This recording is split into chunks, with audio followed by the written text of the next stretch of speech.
আজিৰ প্ৰথমটো কুৱেশ্যন দিয়া আছে অলিম্পিকৰ পতাকাত কোনটো ৰং অনুপস্থিত অলিম্পিকৰ পতাকাত কোনটো ৰং নাথাকে প্ৰধানকৈ অলিম্পিকৰ পতাকাত 5টা ৰঙৰ খাৰু থাকে গতিকে ইয়াৰে ভিতৰত যি বেঙুনীয়া ৰং গতিকে বেঙুনীয়া ৰং অপচন নম্বৰ গ অলিম্পিকৰ পতাকাত নথকা ৰং অপচন নম্বৰ গ হ'ব কাৰেক্ট এনসাৰ অপচন নম্বৰ গ হ'ব কাৰেক্ট এনসাৰ তো ফ্ৰেন্ডস আজি প্ৰধানকৈ মই আলোচনা কৰিম আগন্তুক আহিবলগীয়া যি নেকি এসআই পৰীক্ষাৰ বাবে প্ৰিপাৰেচন কৰিছে তাৰ বাবে এই ভিডিওটো বহুত ইম্পৰ্টেন্ট হয় আপুনি যদি এই ভিডিওটো নাচাই তেতিয়াহলে আপুনি বহুত ভুল কৰিব কাৰণ এইটো হৈছে আগতে হৈ যোৱা এসআই পৰীক্ষা অসম পুলিচৰ এসআই পৰীক্ষাৰ পুৰণি প্ৰশ্ন কাকত তো ফ্ৰেন্ডস নেক্সট কোৱেশ্চনলৈ আগবাঢ়িছো 2 নম্বৰ কোৱেশ্চনটো দিয়া আছে পেৰুৰ ৰাজধানী চহৰ হৈছে চাৰিটা অপচন দিয়া আছে ইয়াৰ কাৰেক্ট এনসাৰ হ'ব অপচন নম্বৰ ডি অৰ্থাৎ অপচন নম্বৰ খ পেৰুৰ ৰাজধানী হল লিমা অপচন নম্বৰ ডি হ'ব কাৰেক্ট এনসাৰ 3 নম্বৰ কোৱেশ্চনটো দিয়া আছে Where is the National Stock Exchange located? National Stock Exchange ক'ত অৱস্থিত চাৰিটা অপচন দিয়া আছে ইয়াৰ কাৰেক্ট এনসাৰ হ'ব অপচন নম্বৰ এ মুম্বাইত অৱস্থিত হল কাৰেক্ট এনসাৰ অপচন নম্বৰ এ হ'ব কাৰেক্ট এনসাৰ বহুত ইম্পৰ্টেন্ট কোৱেশ্চন হয় তো फ्रेंड्स নেক্সট কোৱেশ্চনলৈ আগবাঢ়িছো 3 নম্বৰ কোৱেশ্চনটো দিয়া আছে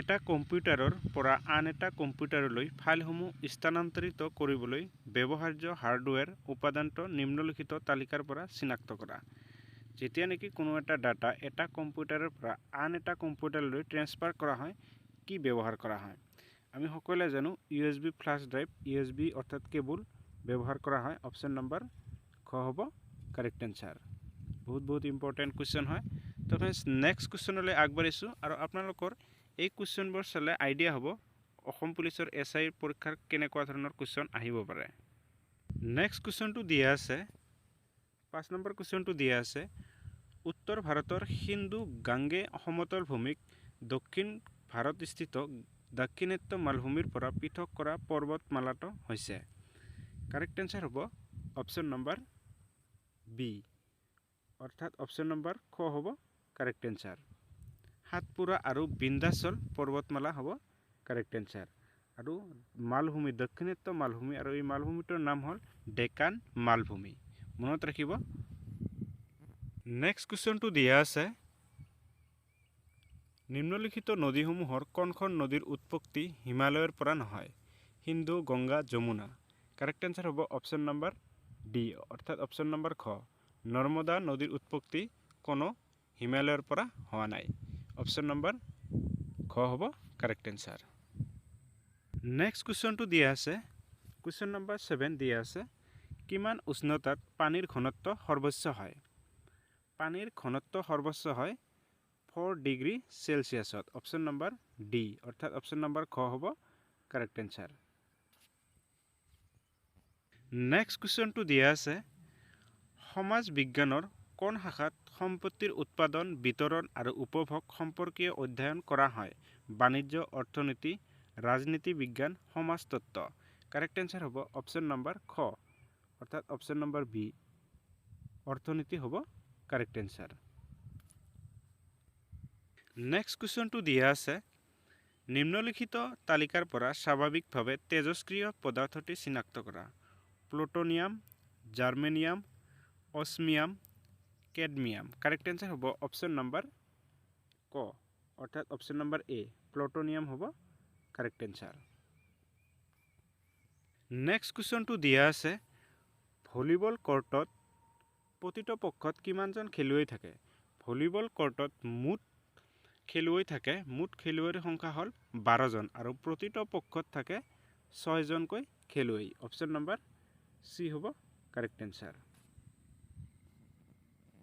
নেক্সট কোৱেশ্চনটো দিয়া আছে ভাৰতবৰ্ষৰ কেইখন ৰাজ্যৰ সীমাই অসমৰ সীমা স্পৰ্শ কৰে অসমৰ সীমা স্পৰ্শ কৰে কেইখন ৰাজ্য প্ৰথমকৈ হল 7খন ৰাজ্য অসমৰ সীমা স্পৰ্শ কৰে অপচন নম্বৰ ক হ'ব কাৰেক্ট এনসাৰ আৰু সেই 7খন ৰাজ্য হল মণিপুৰ নাগালেণ্ড মেঘালয় অৰুণাচল প্ৰদেশ, ত্ৰিপুৰা, ৱেষ্ট বেংগল আৰু এই 7খন ৰাজ্যই অসমৰ সীমা স্পৰ্শ কৰে।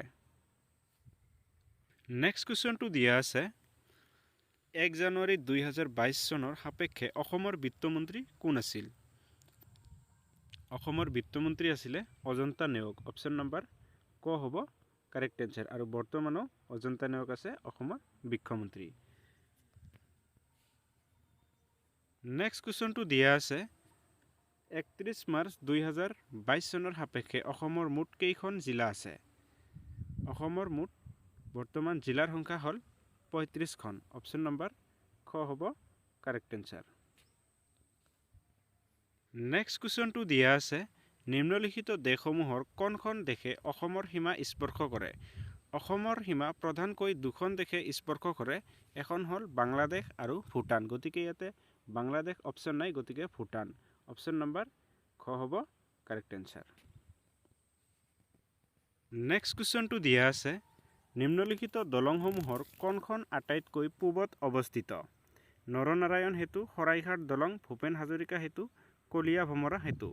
গতিকে ইয়াৰ কাৰেক্ট এনচাৰটো হ'ব অপশ্যন নম্বৰ গ, ডক্টৰ ভূপেন হাজৰিকা সেতু বা ধলা শদিয়া ব্ৰিজ বুলিও কয় যাক। অপশ্যন নম্বৰ চি হ'ব কাৰেক্ট এনচাৰ। নেক্সট কুৱেশ্যনটো দিয়া আছে নিম্নলিখিত নদীসমূহৰ কোনখন নদী বৰাক উপত্যকাত অৱস্থিত? ডিক্ৰং, কুশিয়াৰা, বগী নদী, ভৰলু। কাৰেক্ট এনচাৰ হ'ব অপশ্যন নম্বৰ খ, কুশিয়াৰা নদী হ'ব কাৰেক্ট এনচাৰ। নেক্সট কুৱেশ্যনটো দিয়া আছে এটা বহুত চিম্পল কুৱেশ্যন হয়। অসমৰ ৰাজ্যিক গছ বা বৃক্ষ কি? অসমৰ ৰাজ্যিক গছ হ'ল হলং। অপশ্যন নম্বৰ ক হ'ব কাৰেক্ট এনচাৰ। নেক্সট কুৱেশ্যনটো দিয়া আছে অসমৰ কোনখন ঠাইত পোৱামক্কা আৰু হয়গ্ৰীৱ মাধৱ মন্দিৰ আছে? শিৱসাগৰ, তেজপুৰ, দুমুনিচকী, হাজো। গতিকে পোৱামক্কা আৰু হয়গ্ৰীৱ মাধৱ মন্দিৰ আছে গুৱাহাটীৰ হাজোত। অপশ্যন নম্বৰ ঘ বা ডি হ'ব কাৰেক্ট এনচাৰ। তো ফ্ৰেণ্ডছ, এইখিনিতে আপোনালোকে এটা ৰিকুৱেষ্ট, যদি চেনেলটো ছাবস্ক্ৰাইব কৰা নাই প্লিজ ছাবস্ক্ৰাইব কৰি ল'ব আৰু বন্ধুবৰ্গলৈ শ্বেয়াৰ কৰিব। আৰু যদি ভাল লাগিছে, কুৱেশ্যনবোৰ ইম্পৰ্টেণ্ট বুলি ভাবিছে, তেতিয়াহ'লে প্লিজ লাইক কৰিব। নেক্সট কুৱেশ্যনটো দিয়া আছে যোৰহাট অৱস্থিত চাহ গৱেষণা কেন্দ্ৰটোৰ নাম কি? যোৰহাটত অৱস্থিত চাহ গৱেষণা কেন্দ্ৰটোৰ নাম হ'ল টকলাই চাহ গৱেষণা কেন্দ্ৰ। অপশ্যন নম্বৰ খ হ'ব কাৰেক্ট এনচাৰ। নেক্সট কুৱেশ্যনটো দিয়া আছে দ্য ফাৰ্ষ্ট আছামিজ ফিল্ম, প্ৰথম অসমীয়া কথাছবি কোনটো?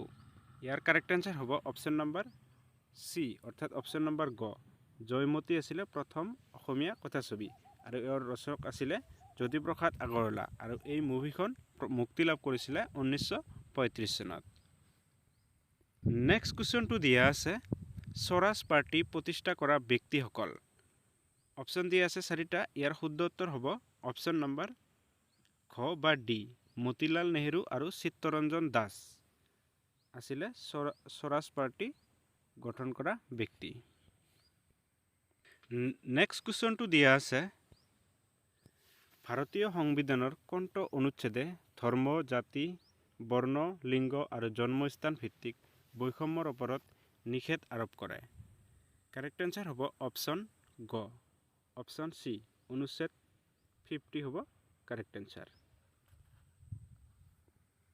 নেক্সট কুৱেশ্যনটো দিয়া আছে মহম্মদ আদিল শ্বাহৰ সমাধিস্থিত গোল গম্বুজ অৱস্থিত ক'ত অৱস্থিত? এইটো অৱস্থিত হ'ল বিজাপুৰত। চিটি এইটো হ'ল কেৰেলা কৰ্ণাটকৰ চিটি বিজাপুৰত অৱস্থিত। অপশ্যন নম্বৰ ক হ'ব কাৰেক্ট এনচাৰ।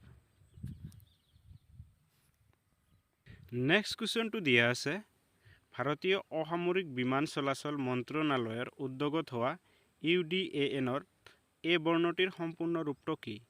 এ বৰ্ণটি কি বুজাইছে? গতিকে এ বৰ্ণটিয়ে বুজাইছে আম, অৰ্থাৎ AAM। অপশ্যন নম্বৰ ক হ'ব কাৰেক্ট এনচাৰ। নেক্সট কুৱেশ্যনটো দিয়া আছে 10 লাখ কোটিৰ বজাৰ মূল্যায়নৰ লক্ষ্যত উপনীত হোৱা প্ৰথম অসমীয়া অসমীয়া নহয় প্ৰথম ভাৰতীয় কোম্পানীটো কি Airtel TCS Wipro Reliance correct answer হ'ব অপশন ডি ৰিলায়েন্স হ'ব কাৰেক্ট এনসাৰ নেক্সট কুৱেশ্যনটো দিয়া আছে নৃত্যশৈলী আৰু সংলগ্নিত স্থানীয় ৰাজ্যৰ সম্পৰ্কীয় নিম্নলিখিত কোনটো যুগ্ম অশুদ্ধ যক্ষ্ম গান তামিলনাডু সত্ৰীয় অসম শুদ্ধ মোহিনীঅট্টম কেৰালা শুদ্ধ উৰিষ্যাৰ শুদ্ধ গতিকে তামিলনাডু নহয় গতিকে তামিলনাডু হ'ল ভাৰতনাট্যম অপশন নম্বৰ ক হ'ব কাৰেক্ট এনসাৰ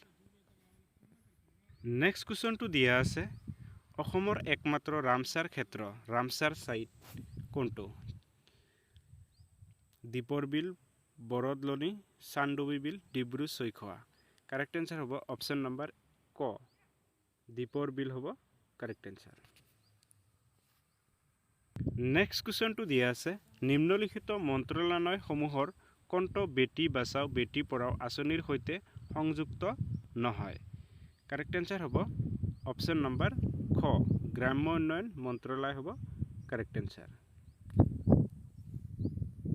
নেক্সট কুৱেশ্যনটো দিয়া আছে অসম চিকিৎসা মহাবিদ্যালয় ক'ত অৱস্থিত শিলচৰ যোৰহাট গুৱাহাটী ডিব্ৰুগড় অসম চিকিৎসা মহাবিদ্যালয় অৱস্থিত ডিব্ৰুগড়ত অপশন নম্বৰ খ হ'ব কাৰেক্ট এনসাৰ নেক্সট কুৱেশ্যনটো দিয়া আছে ভাৰত চৰকাৰৰ উদ্যোগত লোৱা মিছন ইন্দ্ৰধনুষ কি কাৰ্যৰ সৈতে জড়িত টিকাকৰণ পৰিচ্ছন্নতা ডিজিটাইজেশ্যন ৰাজপথ উন্নয়ন কাৰেক্ট এনসাৰ হ'ব ৰাইট এনসাৰ হ'ব অপশন নম্বৰ ক টিকাকৰণ হ'ব শুদ্ধ উত্তৰ নেক্সট কুৱেশ্যনটো দিয়া আছে ভাৰতৰ সংবিধানৰ অনুচ্ছেদ 17ত কিহৰ বিলুপ্তিৰ কথা আলোচনা কৰা হৈছে চাৰিটা অপশন দিয়া আছে দাসত্ব চুক্তিবদ্ধ শ্ৰমিক অস্পৃশ্যতা সতী কাৰেক্ট এনসাৰ হ'ব অপশন গ অস্পৃশ্যতাৰ কথা আলোচনা কৰা হৈছে নেক্সট কুৱেশ্যনটো দিয়া আছে 1919 চনত নিম্নলিখিত কোনটো ঘটনা বা কাৰ্য সংঘটিত হোৱা নাছিল ইয়াৰ কাৰেক্ট এনসাৰ হ'ব অপশন নম্বৰ গ বংগ বিভাজন 1919 চনত হোৱাৰ বিপৰীতে বংগ বিভাজন হৈছিলে 1905 চনত অপশন নম্বৰ গ হ'ব কাৰেক্ট এনসাৰ নেক্সট কুৱেশ্যনটো দিয়া আছে নিম্নলিখিত কোনটো আঁচনি জল সংগ্ৰহ আৰু সংৰক্ষণ ব্যৱস্থাটি ত্বৰান্বিত কৰাৰ অৰ্থে 2019 চনৰ জুলাই মাহত আৰম্ভ কৰা হৈছিল ইয়াৰ শুদ্ধ উত্তৰ হ'ব অপশন নম্বৰ ক জল শক্তি অভিযান হ'ব কাৰেক্ট এনসাৰ নেক্সট কুৱেশ্যনটো দিয়া আছে নিম্নলিখিত কোনটো স্থান পেট্ৰলিয়াম খণ্ডৰ সৈতে জড়িত নহয় দুলিয়াজান নাজিৰা বঙাইগাঁও মাৰ্ঘেৰিটা কাৰেক্ট এনসাৰ হ'ব অপশন নম্বৰ ঘ মাৰ্ঘেৰিটা হ'ব কাৰেক্ট এনসাৰ নেক্সট কুৱেশ্যনটো দিয়া আছে কোনখন দেশত সৰ্বপ্ৰথমে পণ্য আৰু সেৱা কৰ অৰ্থাৎ GST ৰূপায়ণ কৰা হৈছিল কোনখন দেশত প্ৰথমে GST লাগু হৈছিল কাৰেক্ট এনসাৰ হ'ব অপশন নম্বৰ খ ফ্ৰান্সত প্ৰথমে GST লাগু হৈছিলে কিমান চনত 1954ত আৰু ভাৰতত GST লাগু হৈছিলে 2017 চনত 1 জুলাই 2017 চনত GST ফুল ফৰ্ম হ'ল গুড এণ্ড সাৰ্ভিস টেক্স মনত ৰাখিব বহুত ইম্পৰ্টেণ্ট পইণ্ট হয় নেক্সট কুৱেশ্যনটো দিয়া আছে 2022 চনৰ জানুৱাৰী মাহ অনুযায়ী ৰাজ্যসভাত সৰ্বোচ্চ সংখ্যক আসন থকা ৰাজ্যখন হৈছে কৰ্ণাটক মধ্যপ্ৰদেশ ৰাজস্থান উত্তৰ প্ৰদেশ কাৰেক্ট এনসাৰ হ'ব অপশন নম্বৰ ডি অৰ্থাৎ ঘ উত্তৰ প্ৰদেশ হ'ব কাৰেক্ট এনসাৰ নেক্সট কুৱেশ্যনটো দিয়া আছে কোন ৰজাৰ ৰাজত্বকালত হিউয়েন চাঙে ভাৰত ভ্ৰমণ কৰিছিল হৰ্ষবৰ্ধন অশোক বিষ্ণুগুপ্ত সমুদ্ৰগুপ্ত কাৰেক্ট এনসাৰ হ'ব ৰাইট এনসাৰ হ'ব অপশন নম্বৰ ক হৰ্ষবৰ্ধনৰ ৰাজত্বকালত ভ্ৰমণ কৰিছিল নেক্সট কুৱেশ্যনটো দিয়া আছে নিম্নলিখিত কোনটো সঞ্চয় ভাৰতবৰ্ষৰ অৰ্থনৈতিক সমীক্ষা অৰ্থাৎ ইকনমিক সাৰ্ভে অফ ইণ্ডিয়া প্ৰকাশ কৰে ৰাষ্ট্ৰীয় উন্নয়ন পৰিষদ বিত্ত সঞ্চয় ভাৰতীয় পৰিসংখ্যা প্ৰতিষ্ঠান বিত্ত মন্ত্ৰালয় কাৰেক্ট এনসাৰ হ'ব institute of finance option number খ বিত্ত সঞ্চয় হ'ব কাৰেক্ট এনসাৰ নেক্সট কুৱেশ্যনটো দিয়া আছে নিম্নলিখিত কোন শ্ৰেণীৰ অৰ্থনীতিত উৎপাদনশীল সকলো সম্পদৰ মালিকীস্বত্ব আৰু নিয়ন্ত্ৰণ চৰকাৰৰ হাতত থাকে সমাজতান্ত্ৰিক পুঁজিবাদী মিশ্ৰ দ্বৈত কাৰেক্ট এনসাৰ হ'ব অপশ্যন ক সমাজতান্ত্ৰিক হ'ব কাৰেক্ট এনসাৰ নেক্সট কুৱেশ্যনটো দিয়া আছে নিম্নলিখিত কোনটো স্থানত মহাত্মা গান্ধীয়ে 1942 চনৰ ভাৰত ত্যাগ আন্দোলন আৰম্ভ কৰিছিল শিৱাজী park Warren stadium August Kranti Maidan Pragati Maidan তো এই কুৱেশ্যনটোৰ লগত এনসাৰটো জড়িত হৈ আছে গতিকে ভাৰত ত্যাগ আন্দোলন হৈছিল কেতিয়া 1942 চনৰ 8 আগষ্টৰ পৰা আৰম্ভ হৈছিল গতিকে আগষ্ট ক্ৰান্তি ময়দান অপশ্যন নম্বৰ গ হ'ব কাৰেক্ট এনসাৰ তো ফ্ৰেন্ডছ ভিডিঅ'টো ইমানতে অন্ত পৰিলে ভিডিঅ'টো চাই কেনে লাগিলে কমেণ্ট কৰিব আৰু বন্ধুবৰ্গলৈ শ্বেয়াৰ কৰিবলৈ নাপাহৰিব আৰু যদি ছাবস্ক্ৰাইব কৰা নাই প্লিজ ছাবস্ক্ৰাইব কৰিব জয় আই অসম